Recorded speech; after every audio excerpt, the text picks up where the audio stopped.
Hello students. Yesterday we have discussed the important topics or even revisions on gravitation chapter, and there number of conceptual things we have discussed like Newton's law of gravitation, gravitational potential energy, and characteristics of gravitational force there. Later we have discussed acceleration due to gravity or gravity on earth and on which factor it is depending on. So here in that case we have seen the derivations or dependency of acceleration due to gravity with height and depth. Later the things is that if earth is rotating, obviously you know that, and it is tilted at some angle, then what is the effect of that on the acceleration due to gravity. So there we have we know that due to change in theta there is also change in gravity we have.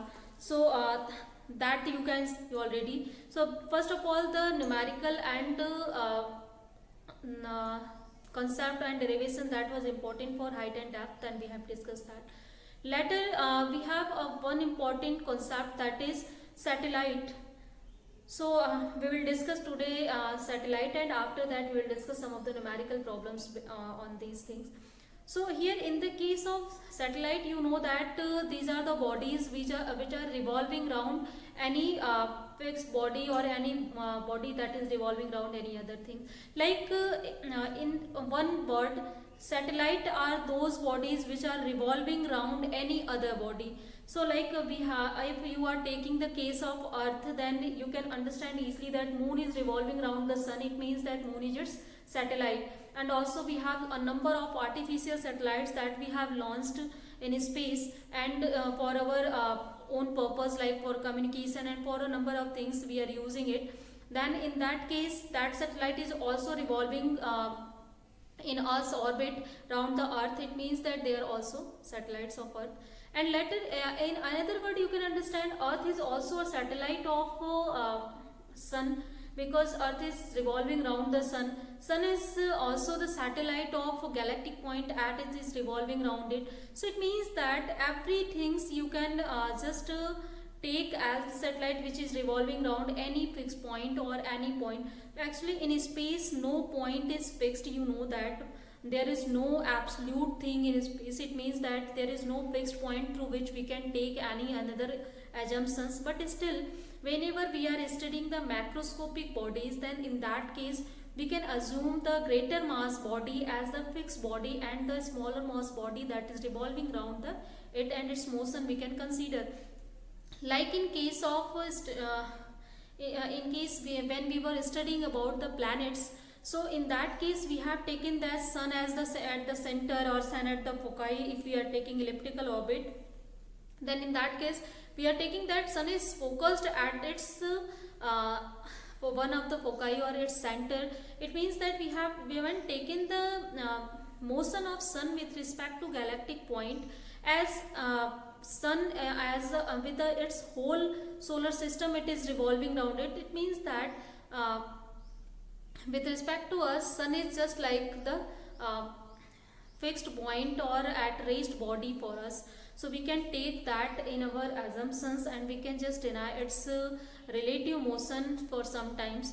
So here in the case of gravitation, we haven't taken the concept of relative motion, means the velocity of sun we haven't taken into consideration. Only if earth is revolving around it we have taken that case. And also in the study of satellite we are doing the same thing. If we are talking about the moon, then that time we are taking earth as the center, earth as a rest body, and moon is revolving around it. That time we are neglecting the thing that sun is also revolving around the sun.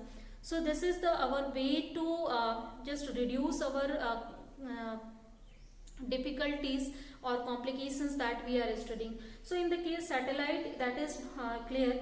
Then it means that suppose we have this is planet, and around it in circular path the satellite that is revolving, and Kepler's law that is also applicable here for the satellite also. And next thing is that here if any satellite that is revolving, then first of all, how to launch any satellite. So launching of satellite is also very important. Like from our earth we are doing also the same thing. So for the launching, if just come to the point of projectile motion. So you know that when we are just projecting some body in upward direction, that time if its speed is very low, then it just goes and directly it falls on the earth.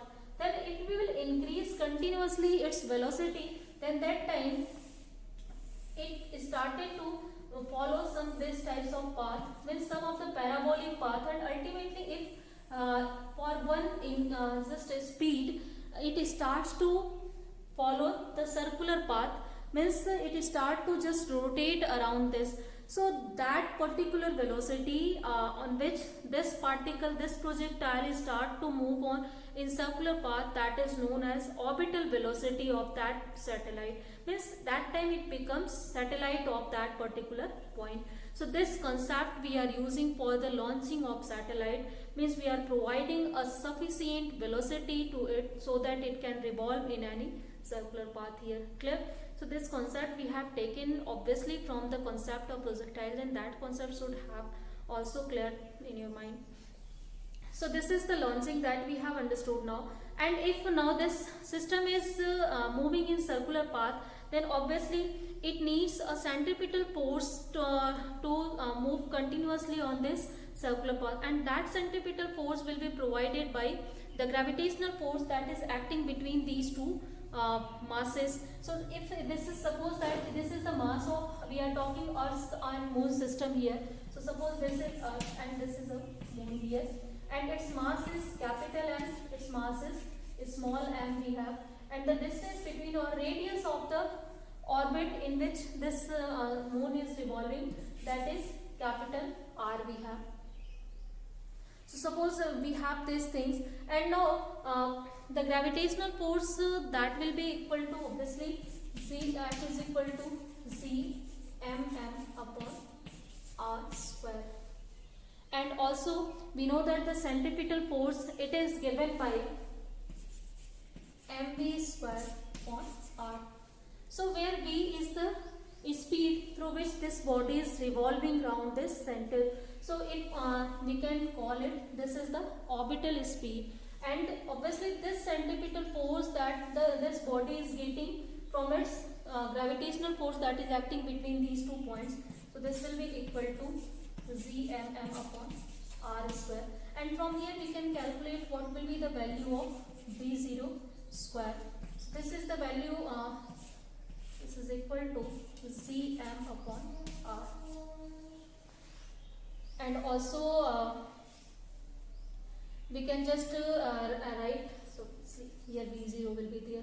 So this is the value of orbital speed through which any body that is revolving around it, and here we have taken this satellite as its radius, means revolution of radius, that is equal to the radius of the Earth.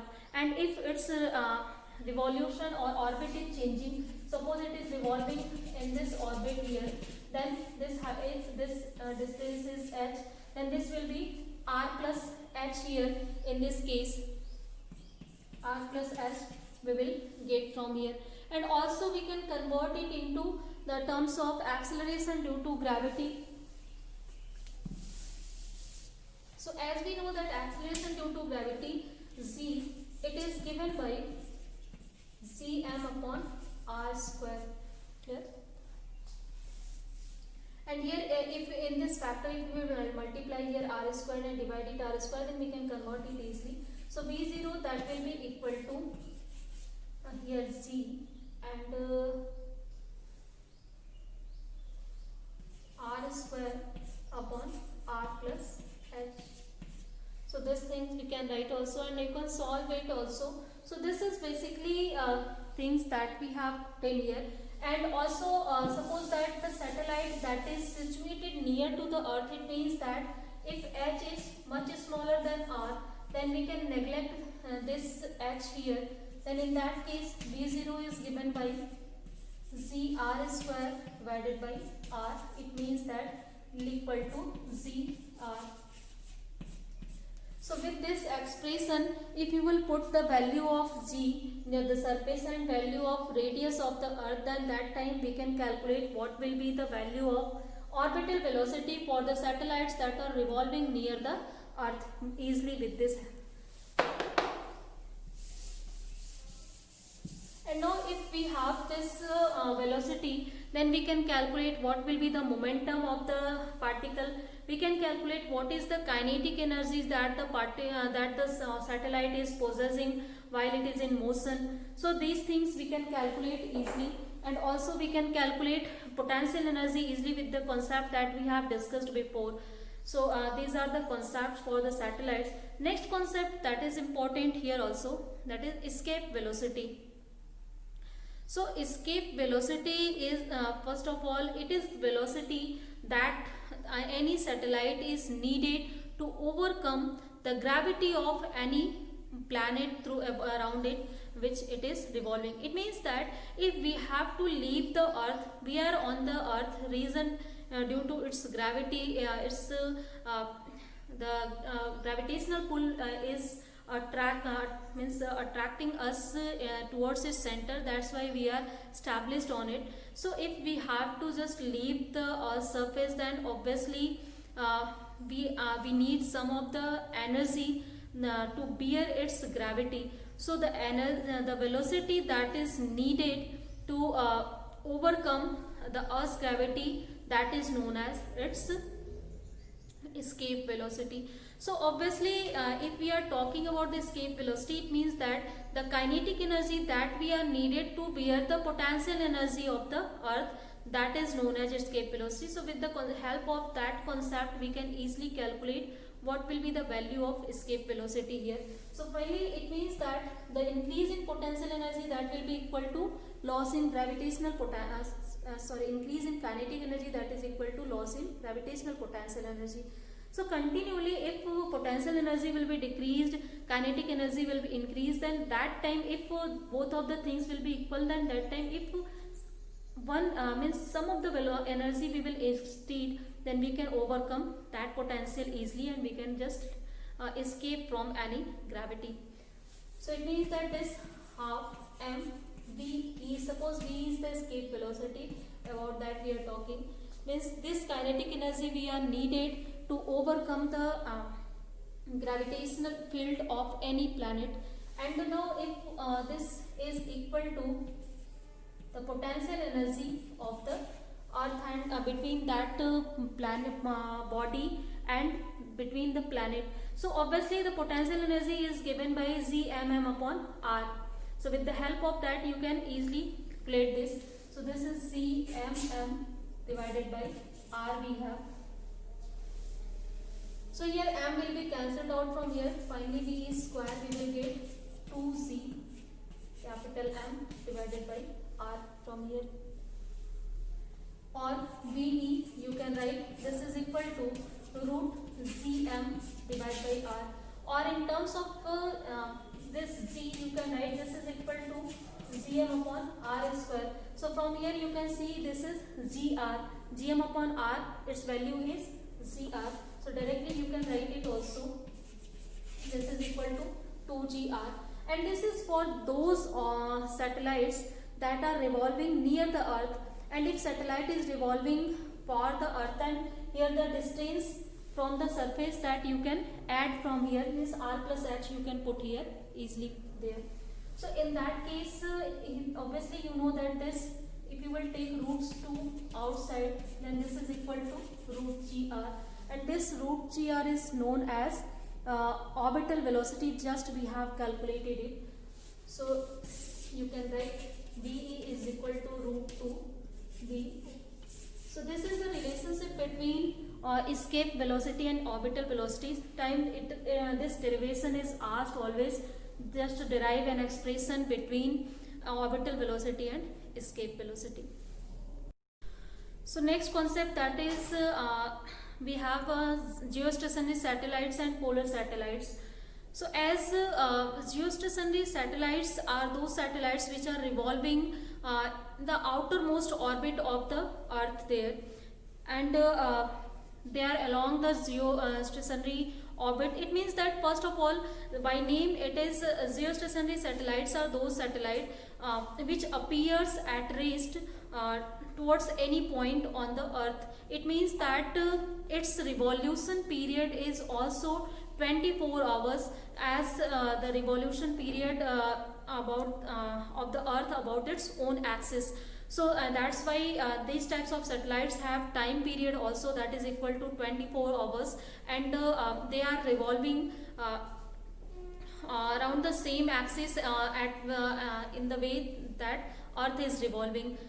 So it appears always as stationary, that's why its name is geostationary. And next thing we have secondary thing, that is polar satellites.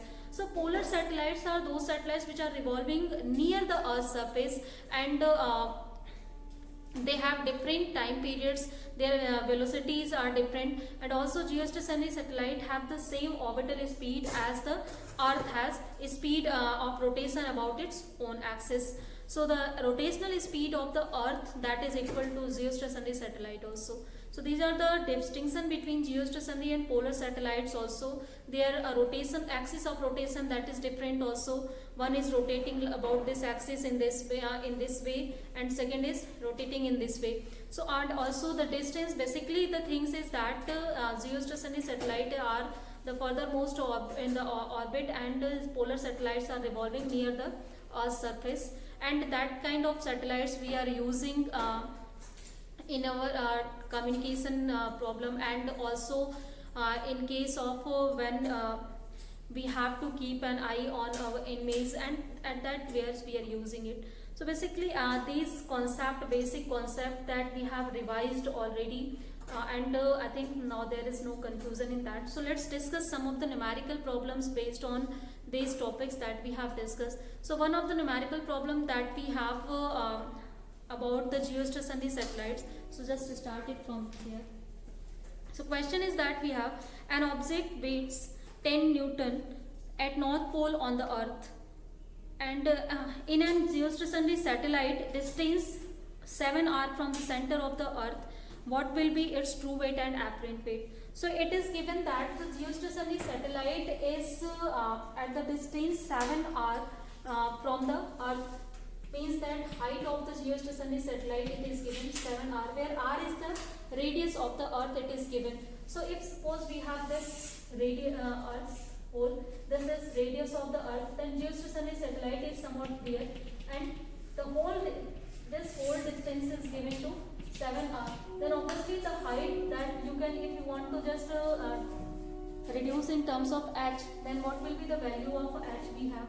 That is 7 r minus r, that is equal to 6 r. Means this geostationary satellite is 6 r distance away from the earth's surface. Next thing that here it is given the object's weight at North Pole on the earth, that is 10 Newton. Then it means that the weight of the body that is given mc, it is given 10 Newton. Then we have to calculate what will be the true weight of geostationary satellite, and means the true weight of that object in any geostationary satellite. So obviously you know that whenever we are just moving in upward direction, then that time the acceleration due to gravity that changes. So this concept we have understand already, and how that is changing. So g dash with height, this is changing in this way, 1 minus 2h upon r. So through this quantity, it's with the height, this acceleration due to gravity changing. Then let's find out first of all what will be the acceleration due to gravity in this geostationary satellite. So if g dash is the gravity there, and here on the surface it is given that g is the acceleration due to gravity, and this h we have calculated, that is 6 r. Then let's put its value and just find out it. So this is equal to z 1 minus 2 times this 6 r divided by r we have. So if you will solve, that will be equal to 12 here, and obviously now we can solve it. So after solution you can find out what will be the value of z dash, and after that we can easily calculate what will be the weight of just the mass that is given here also. In another way you can also find out it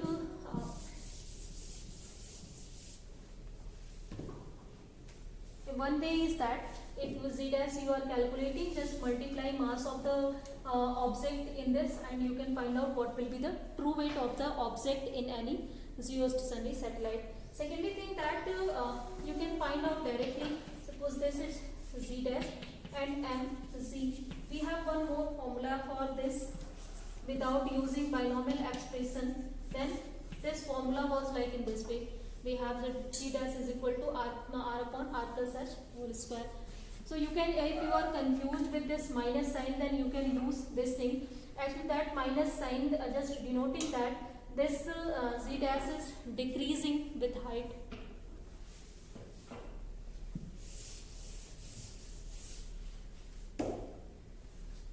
So here the value of mc, it is given directly, that is 10. Value of r, write down at this is s, this is s is equal to 6 r we have, this is whole square, this is 10. And if you will take r as a common, this will be cancelled down and this is equal to 1 upon 7 whole square, then this is equal to 10 upon 49. And after solution we will get this is equal to 0.2 Newton. So this is the weight of the object that is detected in any geostationary satellite, that is 6 r height away above on the Earth's surface. Next, second question is that here, what will be the apparent weight of the object geostationary satellite? So the apparent weight, if suppose that geostationary satellite has acceleration that is equal to a, then apparent weight of any object that is given by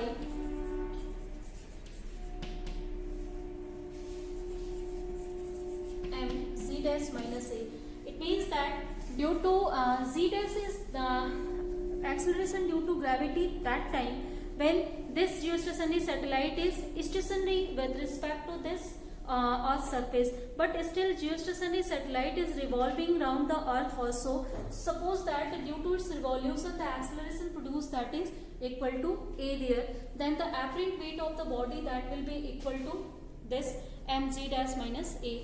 But still we know that the geostationary satellite that is that has the same velocity as the Earth is rotating around its own axis. It means that it is just like the free falling body. So it means that in any geostationary satellite, the object will feel the free fall condition there. It means its acceleration that will be equal to acceleration due to gravity at that point.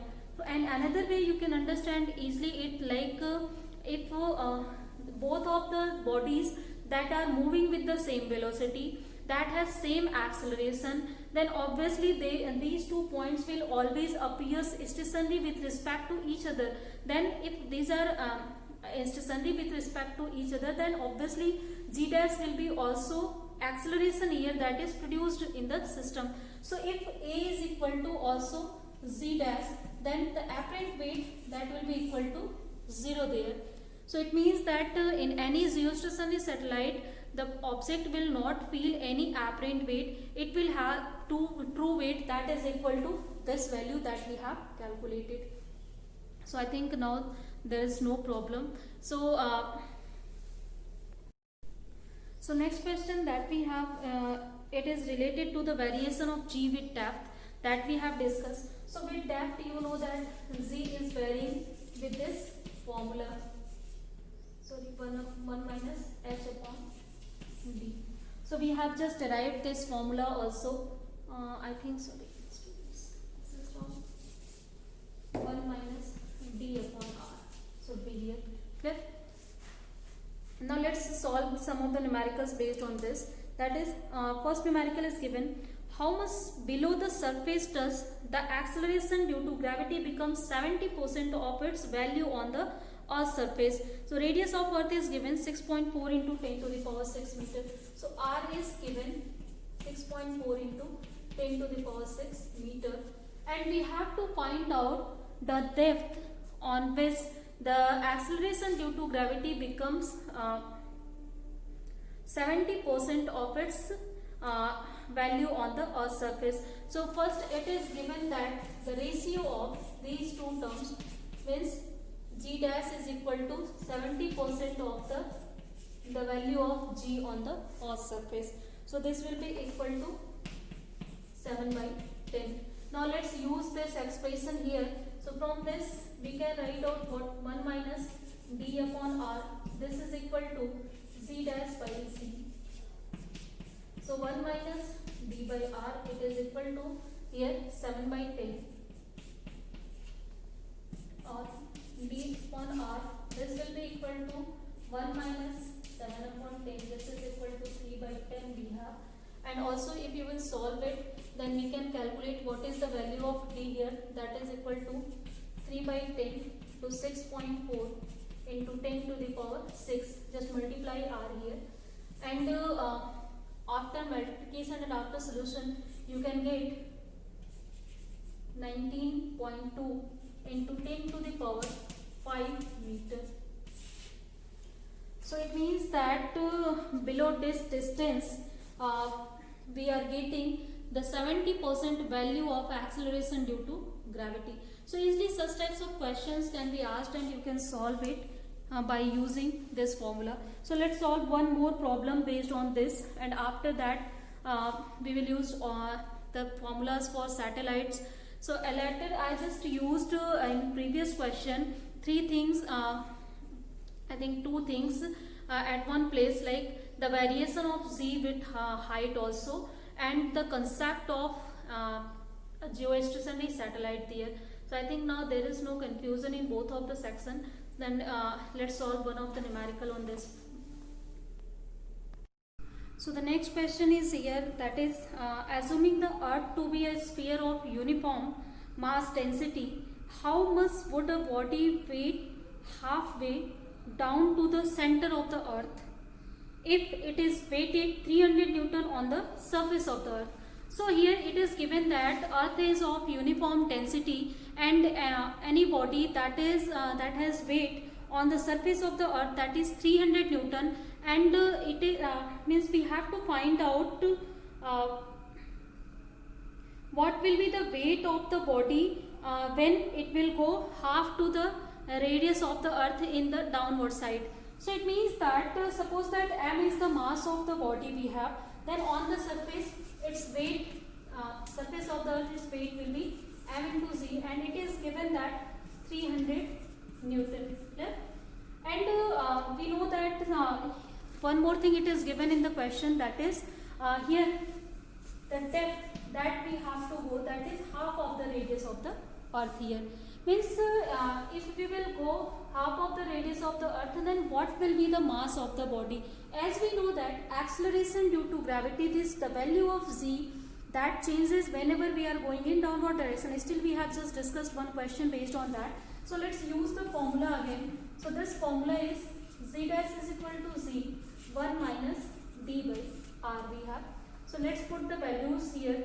So this g 1 minus the value of d we have, that is r by 2, and here r is given. And again if you will solve, then this will be 1 minus 1 by 2, or we will get z by 2. Clear? So from here we just got g by 2 from here, and if we have to find out weight, so at the depth r by 2 from the surface of the Earth, the weight will be m will be obviously constant, and here z dash will be the acceleration due to gravity. So let's just put the value of z dash here. Value of z dash is z by 2. Clear? And the value of mc we have given, that is 300 Newton. So if we will put 300 to here, we will get 150 Newton. So it means that whenever any body that is going in downward direction, its weight is changing, and you can calculate easily its weight by calculation of acceleration due to gravity on the factor which it is depending on. So basically two of the numerical problems that we have discussed here. One is related to the variation of gravity, or variation of acceleration due to gravity. Actually you can, if you I am saying gravity, then there is no nothing is wrong, because gravity is the attractional pull here, and that is given by m into z, weight of the body. And obviously if z is changing, then its weight will change, its gravity will change also. So if you are saying that, then so I am saying that that's not wrong. So it means that whenever we are going in upward direction or we are moving in downward direction from the surface of the earth, then that time g changes, and due to that gravity changes, gravitational pull changes, body will feel different weight. And I think now that is clear. And later we will discuss numerical problem based on other formula that we have discussed already, right? The questions based on Newton's law of gravitation, questions based on gravitational potential energy, that is also very important part here. And also some of the properties of satellites that we have discussed, like escape velocity, orbital velocity, kinetic energy, momentum. So such types of questions are asked also, so these are important. So I think students, whatever we have discussed today, that is clear, and now there is no confusion at all in that. We have just made all the revisions on the all topics that we have studied, and here I will I'm discussing already numerical problems here, and we have discussed already before, but still I think that reminded you again than what you have studied. So if all the things are clear, then let's end the class today. Rest of the things we will discuss in next class.